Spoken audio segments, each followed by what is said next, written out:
Hello everyone, this is Dr. Saroj Siddiqui from the platform of UKMLA with DSS. Let's just discuss the memory issues and the memory decline. And it's not a very common station that comes in the psychiatry section of the PLAP2 exam, but it's there in the syllabus and it may just show up to you in the exam as a very, very big surprise. So let's just cover the structure that we need to follow for the memory decline stations. Okay. So there are basically two variants and two different ways the memory decline presents in the exam. Okay, let's just discuss both of them one by one. Okay, the first way that the memory decline presents to you is by testing your knowledge on the MMSE score. Okay, so what they test is that, okay, are you aware of how to perform the mini mental state examination? Because it's a very, very common test, very, very common survey that is used by the psychiatrist, but that is used by the neurologist, and that is used by acute medical doctors as well to try to assess the cognition, trying to assess memory decline. Okay, so it's a very important aspect, and as an FI2, you should be aware about what the MMSE is. Okay, so that is the first station, and whenever this station would come up, it would clearly, very clearly state that you need to perform the MMSE exam. Okay, so if you see this, you automatically should know that, okay, I should be performing the entire MMSE. Okay, and that is where it gets difficult because it's not easy to recall, and it's not easy to remember all the 30 different aspects of the MMSE, and you keep on forgetting one or the other, and as a result of which you're not able to assess all the 30 pointers, and that is where it gets difficult. So what I would advise you is that, number one, if you've got enough time for your exam, make sure that you have memorized it, make sure that you have practiced it with your study partner, like not once but more than once. Okay, and if you do not have a lot of time in your exam, then please make sure that at least one day before the exam, you just look into the questions and you just look into the uh, parameters that needs to be assessed when you're doing a mini mental state examination. Okay, so I'll just go through the questions and I'll just try to cover the categories about the MMSE which are important. Okay, but it's something that you would have to memorize, and that something that you would have to keep on your fingertip and make sure that each and every question is there in your head. Okay, so the first category of MMSE is the orientation. Okay, in the orientation part, you got to ask, okay, which year is it? Like it's the year 2025. Okay, and then you ask about the fact that, okay, what season is this? It's the winter season that is going on. Then you ask about the date. Can you please tell me today's date? Yeah, is it the 25th of a particular month? Okay, then can you please tell me the day of the week that is today? Yeah, it's a Wednesday today. Okay, fine. Then you ask about what is the month. So they're going to say that, okay, it's October, and if they have a memory decline, they may say, I think it's September. I think we are living in December. Okay, they wouldn't be giving you a very accurate date if they have a cognitive decline. Okay, then there are like one, two, three, four, five. Five, where are we now questions. Okay, you need to ask that, okay, which state are we currently living in. Okay, then the next question that you ask about is that, okay, which country are we living in. Okay, we are living in the United Kingdoms. Okay, then which town are we currently living in, or which city are we currently living in. So yeah, we are living in Manchester, we are living in Birmingham. And then to further check on the cognition, you're going to ask about which hospital or which clinic are we sitting in. Are we sitting in a GP clinic, or are we sitting in Manchester General Hospital or University Hospital Birmingham, like wherever the hospital is. Okay, then you're going to ask about which floor are we currently on. Okay, like if it's a hospital, are we on the fifth floor, second floor, third floor, or if it's a GP clinic, usually they're on the ground floor. So like, are we on the ground floor? Okay, so you have to ask about these five questions. Okay, and this is going to make up the 10 out of the 30 points that you need to assess. Okay, so orientation is like really, really important. It makes up one third of the MMSE score. Okay, so these 10 questions needs to be definitely asked in order to assess the orientation. Okay, Then you assess the registration, okay, and how you assess the registration, it carries 3 marks, and what you need to do is that you need to name 3 objects. Just name any 3 objects, like for example you can name glasses, you can name a t-shirt, or a laptop, okay, and just ask them to repeat after you, that okay, glasses, t-shirt, laptop, okay, and then once they've repeated it, make sure that you tell them that okay, you need to remember this, and they need to remember the 3 objects that you just told them, and they just repeated, okay. That is what the registration is, okay, and this is something that we would test later on, okay. Then you move on to the next aspect, which is a very very important aspect, that carries 5 marks, and in that you basically try to check the attention and the calculation, okay.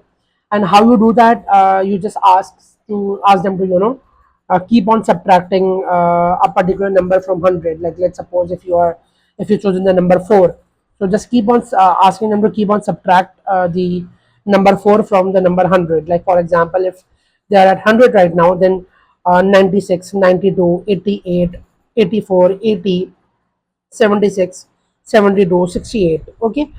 So just like that, ask them to at least subtract 5 times, okay.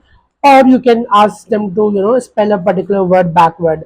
Like for example, you can give them the word world, and ask them to spell this word backward, and they're going to spell it like DLROW, okay. So you can check the attention and calculation by this method as well, okay. Then you check the recall, okay. So remember the 3 objects that you named. Like for example, I named the glasses, t-shirt, and a laptop, okay. So just ask them to recall the 3 objects that were named earlier, and see how much they are able to register and recall a particular thing, and that carries 3 marks, okay. So this makes up around 21. Okay, 21 out of the 30 things are done on this page. Okay, so very very important aspect of the data gathering. Then the next 9 points are for language and visuospatial skills. Okay, in the language you gotta ask them to name a common object. They can name any object. They can name a pen. They can name apple. They can name a car. Okay, whatever it is. Okay, and then ask them to name another common object. Like for example, they can name a watch. They can name curtains. Okay, anything, and then you kind of give them a tongue twister kind of a thing, okay, to see if they're speaking properly, like no ifs and no buts, okay. So try to just give them some tongue twister. If you don't have any tongue twister in your mind, just use the one that is there on the screen that says that no ifs, ands, or buts, okay. So just to see that if the language is intake, okay, intact. Then very important thing that you need to do is that you need to give them a 3 stage command, okay. The 3 stage command is that, okay, for example, take this paper, fold it, and put it on the floor, okay. And similarly you can don't learn the skip, you can just give any other command. Like for example, hold this glasses, take it off, and put it on the table, okay. So this is 3 stage command, okay. Or hold the glasses, pick it up, and wear it, okay. So all like you can give the 3 stage command and see if they're able to follow that 3 stage command for you or not, okay. Then assess the language by understanding that whether or not they can comprehend what you're saying. Like for example, just give them a command that close your eyes, and then see if they are closing their eyes or not, okay. Then ask them to write a sentence that the cat is really cute, or the this candy is really sweet, okay. Just a simple sentence, just to see if they can write, okay. And then the visual spatial, in which you draw something, and then ask them to copy a design. Like for example, you must have seen the Olympic logo, okay. It's intersecting circles, and you must have seen different shapes that are intersecting each other. Try to make a complex diagram, and just ask them to draw it for you. The easiest one is the intersecting circle that is in the Olympic logo or the BMW logo, okay.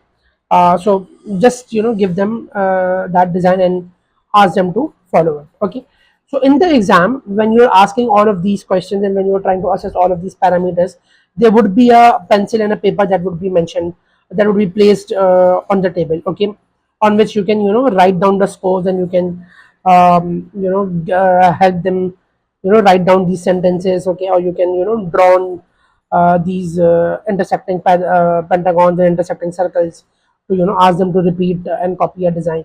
So you will have the pen and paper available. Okay, you can use it to keep on scoring and keep on giving the pointers, like, okay, if he or she knows what year are we in, let me just give him 1 point. Okay, so just write one. And then, okay, if he is able to do the calculation, let me just add 4 or 5 more points to it. Okay, so you would have you would get that thing. So you can either write down the score, or if you're so good in your memory and your cognition, then you can count the score in your head, that okay, uh, this is how much this person has scored in the 30 point scoring system that you just assessed. Okay, so that is what makes up most of your data gathering. Okay, and not all of the data gathering, because yes, MMSE is important. Okay, but you just need to slightly touch upon the other aspects as well. Okay, so this would not, like, all of these three aspects would not carry more than 1 mark. Okay, so you just need to just very briefly touch upon the aspect, and not spend more than, I would say, 30 seconds or 45 seconds in this. Okay, just ask about the psychiatric aspect, that how is your mood on a scale of 1 to 10, and the need for self harm, and do they see or hear unusual things. Okay, just ask about the diet and the drugs. Okay, alcohol, exercise, smoking, and very quickly just try to rule out other possibilities in the meftosa. And this is kind of important, because you may have to ask about this medicine in the past medical history. Why? Because you would want to ask about fever. Okay, why would you want to ask about fever?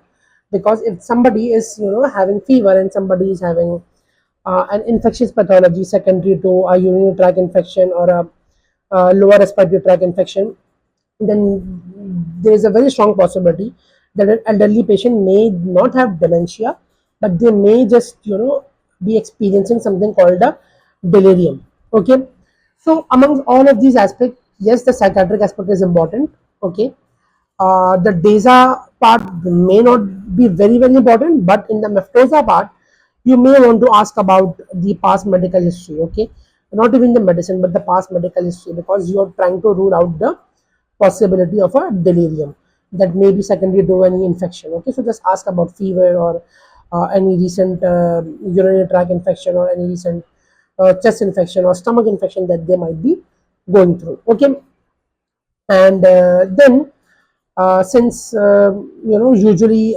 dementia and memory problem would be coming in elderly people. Okay, like 70 years of age, 65 years of age, 85 years of age. Okay, you would want to just slightly touch upon the social aspect of it, that okay, who is at home, are they living alone, do they have friends and family member available for their support. Okay, just to make sure that that old person who is having a cognitive decline, okay, they would be needing some support or the other. Okay, so just to have an idea whether or not they have the support or not, and if in case they do not have the support, and they have a very severe memory decline, then you may have to arrange some caregiver, you may have to arrange a nursing home for this particular person. Okay, so keeping that in mind, just ask about the social history as well, that who do they live with, are they well supported, and do they have any friends and family member to take care of. Okay, so yeah, this is pretty much it from the data gathering part. So in the data gathering part, 3 marks would be for the MMSE, for performing the entire MMSE. Okay, and out of the 4 marks, the 1 mark would be for all the other aspect, the psychiatric aspect, the past medical history. Okay, and the social history that you're going to ask about. Okay, so make sure that you do the MMSE completely correctly. Okay, and you do not miss out on any important thing when it comes to the MMSE scoring. All right, so yeah, this was what the structure and what the approach was for the MMSE. Okay, but before I move on to the next aspect of it, Let me just share the very important thing. Okay, just I would just wanted to focus on this particular thing, the referral and the admission section of the management, because it's important to teach and you should have an idea what a particular MMSE score means. Okay, so let's suppose that if a MMSE score is less than 10, okay, it means that there is a severe cognitive decline. Okay, it means that the patient's memory is severely affected. Okay, and this patient needs an urgent admission. Okay, not exactly an urgent, but yeah, but an admission under the psychiatry unit. Okay, so like it's very very important. All right. Other than that, if it's a moderate cognitive decline, which means that the MMSE score is 10 to 18, okay, between 10 and 18, okay, then you need to admit the patient if there is a risk of self harm, okay, or if there is a lack of support. Remember, I told you why the social history and the psychiatric history is important, because if there is a risk of self harm, okay, or lack of support, and the patient has any moderate cognitive decline, then you need to admit the patient. Otherwise, if there is no tendency of self harm, and if the patient is well supported, then you can send the patient home by just arranging a follow up in the memory clinic. And what a memory clinic is, I'm going to talk about it in a while. Okay, so you need to identify if there is a psychiatric reason or if there is a lack of support in a patient with cognitive decline, whether it's moderate, okay, then admit the patient.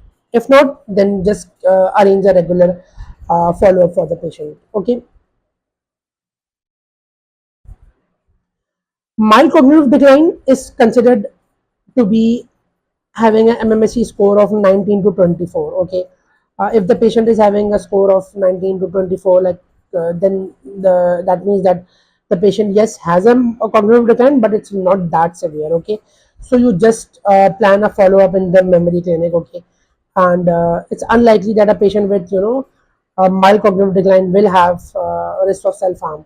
And even if the patient of mild cognitive decline, even if they do not have that much support available, it's okay, because their cognition is not that bad. Okay, and a follow up can be planned, and this patient can be managed on outpatient basis. Okay, it's a really important thing. Then the normal cognition is basically the MMSE score of 25 to 30. Okay, if somebody is scoring between 25 to 30, that means that this is just a normal cognition and you just need to provide reassurance. All right. So you should be aware about the ranges of the MMSE score and how to categorize a particular thing as severe, or a particular thing as moderate, or a particular thing as mild. All right, really important thing. Okay. So yeah, I just mentioned about the memory clinic, so I'll just talk about it before I begin the other structure. The memory clinic is basically a one-stop solution, like the one-stop solution that I've been talking about in my lectures. So it's a one-stop solution for all those people who are having some kind of dementia or some kind of cognitive impairment. Okay, and they have a team of doctors, specialists, and psychologists, and also caregivers as well. Who supports the patient of dementia. They are able to run memory tests apart from the MMSE.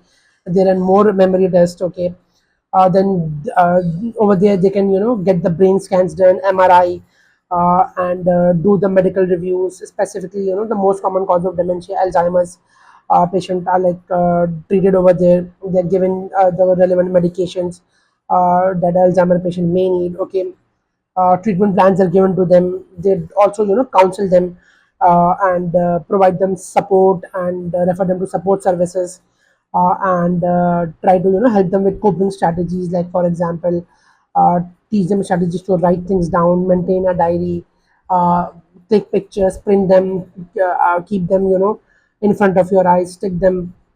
Okay, if they're completely forgetting about taking their medications, and also they try to give the memory aids, in which they can keep the medications in separate compartments as per the days. Use of alarms, use of regular calls, from the GP surgery. Okay, all of these things to make sure that they are able to recall, make sure they are able to remember things. So all of these things. Okay, and you can see in the advices as well. I've mentioned a few things like the drug box that I talked about, support groups. Okay, all of these things would get into the advices part as well. So you can talk about this in the advices section.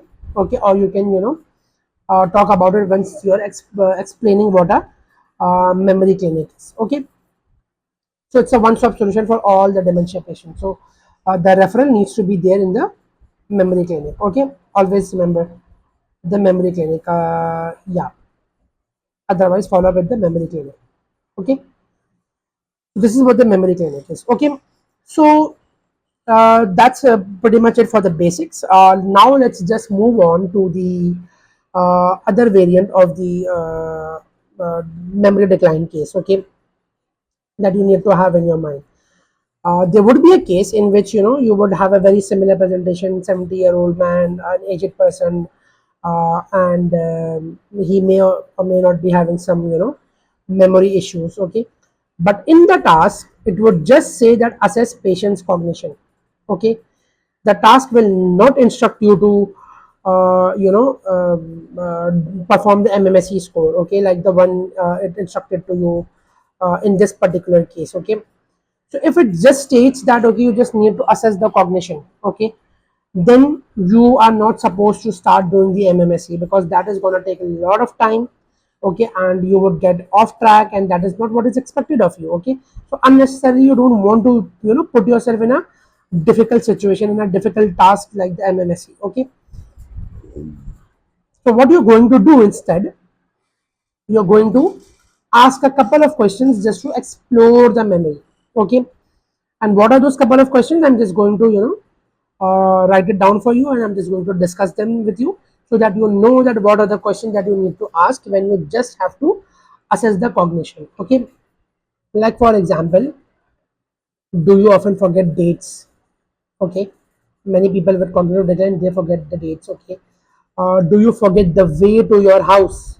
Okay, a lot of people with memory decline, they often get lost on the way, and then they are like, okay, where was my house, where was my place, how do I get back to my house? Okay, then do do you forget holidays? Okay, they often end up forgetting about when the Christmas was. Okay, when Halloween was. Okay, so just ask about the holidays. Then there are a couple of questions that are like basically the red flag questions. You see, these are not just simple questions. Okay, if somebody is forgetting about the way to their house, it's something dangerous. All right, and similarly there are a few questions that assess the danger that are associated with the loss of memory. Okay, like for example, do you forget to eat and drink? If somebody is forgetting to eat and somebody is forgetting to drink, that means they'll eventually get dehydrated, they'll eventually start becoming sick. Okay, do you forget to go to the loo? If they start peeing in their pants, then it's something that is not very welcomed. It is something which is embarrassing. Other than that, if they're like living alone and if they just keep on peeing and pooping in their pants, then they're at a high risk of developing infections as well. Okay, so again, high risk questions. Then do you forget to unlock the door? Okay, there are often people who they just lock the door and they just completely forget about it, and then they are like, then okay, how I'm gonna open the door? They just forget how to open the door.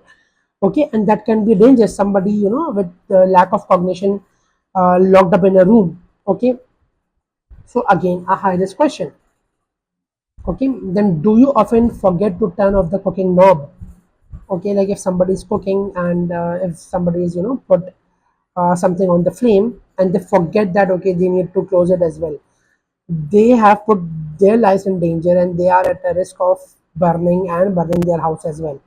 Okay, so very important aspect that you need to ask. Okay, so these are the 7 to 8 different questions that will help you assess the memory. Okay, then the other aspects are the simple psychiatric aspects, in which you just have to assess the mood and check the harm and check the hallucination. We have talked about the psychiatric aspects in a lot of detail. I'm not going to go into that again. And then The DESA part is the same, and the MEFOSA part is also the same. Okay, whenever you are trying to assess the cognition, you're going to ask about any past medical illness, any recent fever, or any recent urinary tract infection, or any chest infection. Okay, just to rule out the possibility of delirium. Okay, because in delirium as well, patient may develop cognitive decline.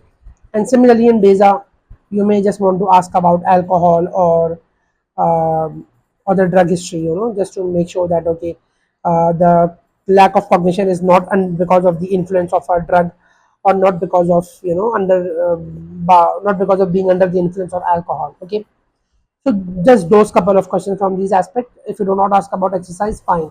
If you do not ask about smoking, even that is completely fine. Okay, but just ask about the drug abuse and the alcohol. Okay, then the social history, of course, I told you that like it's really important for someone having a decline in cognition. Okay, uh, so the question doesn't change. Okay, it's just that the first layer. Okay, that changes, in which you have to assess the cognition, in which you have to assess the red flags of cognition. Okay, so yeah, that is pretty much it from the structure part. Just remember when to admit the patient. Okay, I'll just write it down for you. uh, when to admit. Okay, if you find that okay, there is a severe um, decline. Okay, that means MMSE score less than 10. Okay, and if you are assessing the cognition, okay, if you find the red flags, like for example, not unlocking the door, okay, or leaving uh, the cooking knob open, okay, or forgetting the way to the house. Okay, and then if the patient is harming themselves intentionally, like for unintentionally, like for example not eating, okay, or not going to the restroom. Okay, so all of these are the criterias that or the red flags that you would see, and then you would immediately know that I have to admit the patient. Okay, or someone having a low mood, that is less than 4.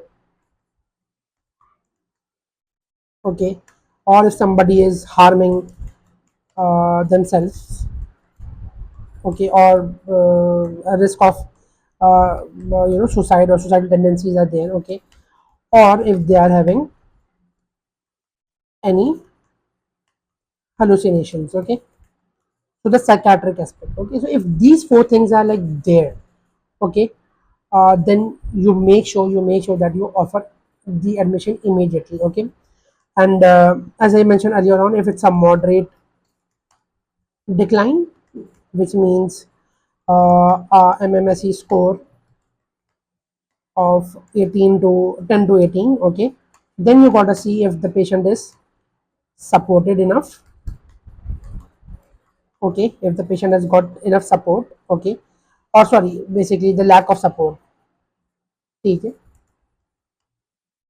lack of support. Okay, and if there is any psychiatric aspect involved to it. Okay, then you would offer the admission to the patient. Okay, so these are just like 4 to 5 different reasons why that you should look into the data gathering, that you should look into your consultation, on the basis of which you would have to offer the admission to the patient. Okay, so really important thing, when to admit. Always in the psychiatric station, keep on looking for these things, and you should have the habit, and you should have the eye to identify the cases where you have to admit the patient. Okay, then the explanation part, that okay, how are you going to explain dementia, how are you going to explain cognitive decline. Okay, So in very easy terms, you're going to say that, okay, from the chat that we have had and from my examination findings, you might be having a condition of the mind in which a person has a decline in the ability to understand and register information in their brain. Okay, that is as simple as it can get. Okay, just single liner, one line definition is more than enough. Okay, do not just get into detail that there are some chemical changes that are happening in the brain, that as a result of which the brain is not able to register and recall information and create memories. Don't go into a very wrong direction. Okay, if something can be explained in a very simple way, just do that. Okay, in just one line, just say decline in the ability to understand and register information in the brain, and that is it. You would be good to go. Okay, so yeah, that's pretty much it from the memory decline aspect, and how the memory decline cases would show up in the exam. If you've got any questions and if you've got any queries, please drop them down in the comment box below, and if not, then you can reach out to our social media. You can drop down your queries over there as well. I would be more than happy to address all your concerns, and if you want a personalized one-on-one mock, then you can reach out to us by scanning the QR code, and my team is going to contact you for that. So that's it from my side. See you in the next lecture.